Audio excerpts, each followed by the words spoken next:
XDefiant is not in a great place right now. Some people going around the internet spreading a rumor that the game is going to be ending at the end of season 4. However, Mark Rubin came out and explained that that's just not true. He's been in meetings, you know.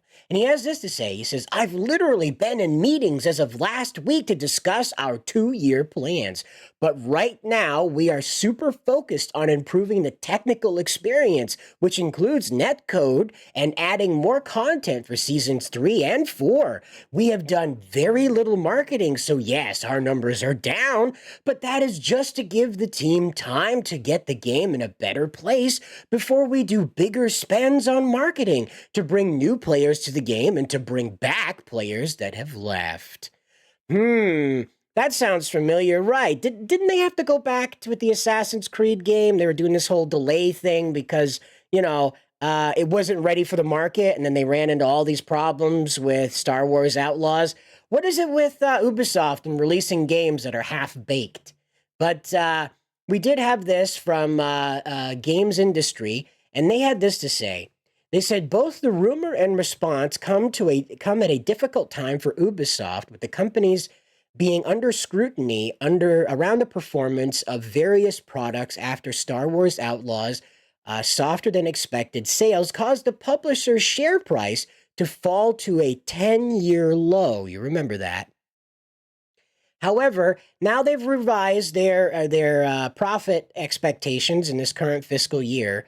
But here's this thing down here that caught my attention that was really important, okay? So Ubisoft is going out and they're saying, this is great, one thing is finally working, just a little bit. And so they have this now. This is Yves Guillemot, the CEO, the head honcho, the big cheese, if you will. And he says, XDefiant is off to an encouraging start as we continue to grow the audience at a steady pace and at a quarterly roadmap of content that will allow us to firmly establish the game over time. Now, the problem with this is that people are saying this is going to end at season 4 because the European Union, the trade union, is investigating studios like Ubisoft, Supercell, EA, and a couple others I can't remember the name of right now. The Exploitives, obviously, but a couple others too. I think PlayStation, just in general, Sony maybe, I'm not sure. But definitely Ubisoft, Supercell, and EA are being investigated for these processes that are designed to trick gamers into spending more money. This is the microtransactions, the pay to win side of gaming these days. And so the European Union is going out and taking a look at these processes to find out how exploitive they are and if they violate the trade laws within the European Union. Now, why this matters is because XDefiant is a free-to-play game with the intention of competing with Overwatch and competing with Call of Duty, maybe a little bit of Valorant.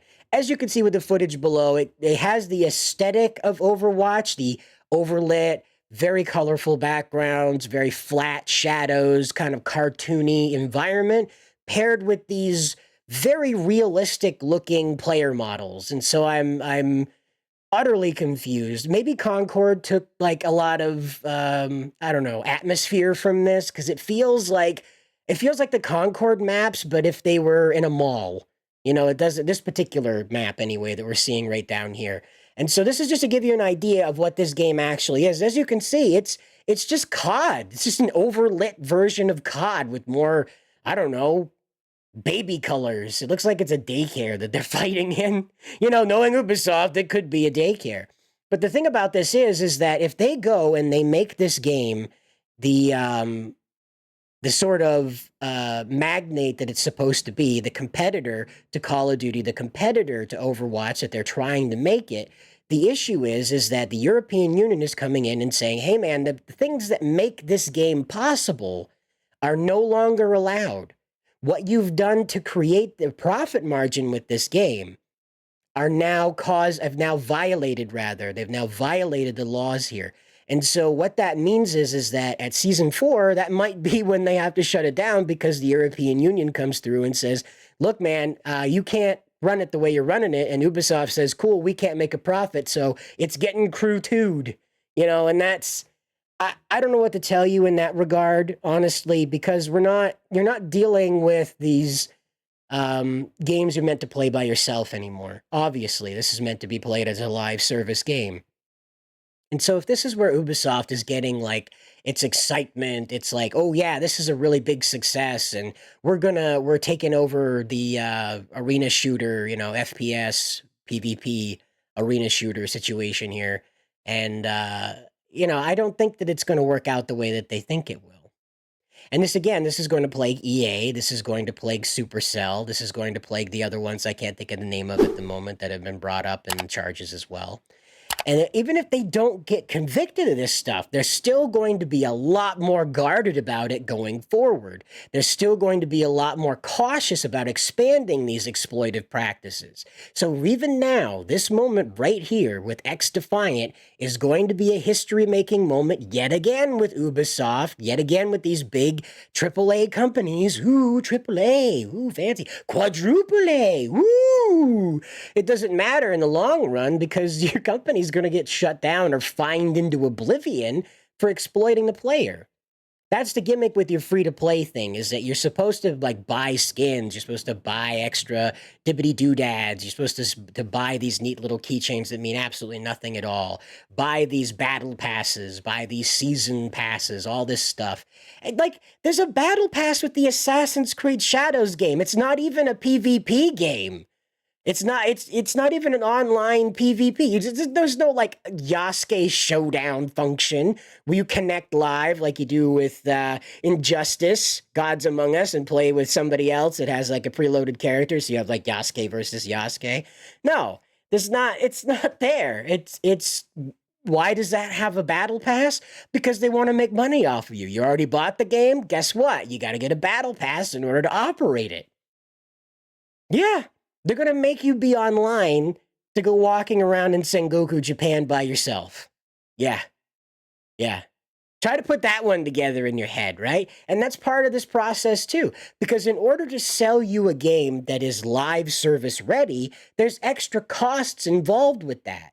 Like, I don't know if you know this or not, but in order to run one 8-hour stream, now this comes from Thor over on Pirate Software. That's a fellow who used to work for Blizzard. He makes Heartbound. He makes that game Heartbound, wonderful, cute game. But he brought this to our attention the other day, and he explained this. He says Twitch pays $4,000 for an 8-hour stream. That's not $4,000 for the whole year, month, week, day. That's per 8-hour stream. It costs them $4,000. Okay, might be more than that, but I remember that figure being there. So consider what these people are up against having a live service game. Now that's just a streamer. That's just the data of camera, video, like whatever's on the monitor you're beaming through with your camera, and audio. That's it. You got the chat that's already built into the platform. What the actual live service function is the video feed, right? So take that into the video game. Your input is the live service part. So for every 8 hours you're playing, at minimum, it is costing Ubisoft $4,000. This is an insane gambit. I don't know if you've put this together yet. This is an insane gambit that they have. That somehow other people around you might not be the one that spends that $4,000 an hour thing that they need you to do in order to make a profit, right? But you might be someone who's friends with that guy that spends that kind of cash on this game in a month. And they need that to keep going in order to continue having XDefiant as a success. The minute that these investigators come in on these corporations, that's over with. As I said, regardless if they go out and they actually convict these guys and they actually get caught and fined or potentially shut down, I'm not really sure how it'll happen, depending on the severity of the crime, I guess. But in the end, it's always going to come down to these regulators. Here in the USA, we have an opportunity to elect our regulators that, move back and forth on this sort of censorship topic, on this sort of what a company is allowed to put into the process of making money, right? And so we're a little more open about that. And if we don't like it 4 years later, we can replace it with somebody else. Not a problem. In the European Union, it's a little different. Things tend to stick forever. So, on one hand, I'm glad to see this. I'm glad to see these companies brought to task. On the other end, I don't like the government having this much power. I think it's unwise to allow a government to come in and run roughshod like this, but I can't argue that it needs to be done. The market itself is not correcting back into this, and I know that that's a very heinous thing to say, but I don't see another way of taming these people. We've got these guys that want to go out. We've got these guys that want to. My lights came on. They, ghosts. It's a ghost of Ubisoft in my house. But anyway, we've got these guys out there that just want to make money all the time. Guys, gals, theys, and thems that just want to cash in on every function of video gaming. It is actually terrifying what can actually be monetized in a game. Okay? Consider for a minute how many parts of the game you play you could be charged for. Just the basic functions that they would make you pay for. Let's say that they made you watch an ad in order to get your armor. Let's say that they made you pay in order to be able to fight a boss. Expand your map to be able to fight the boss. You had to watch ads in order to get there, you know? And this is just more example of, like, how do you fix the problem? The incentive is there to continue the abuse. The market won't correct that.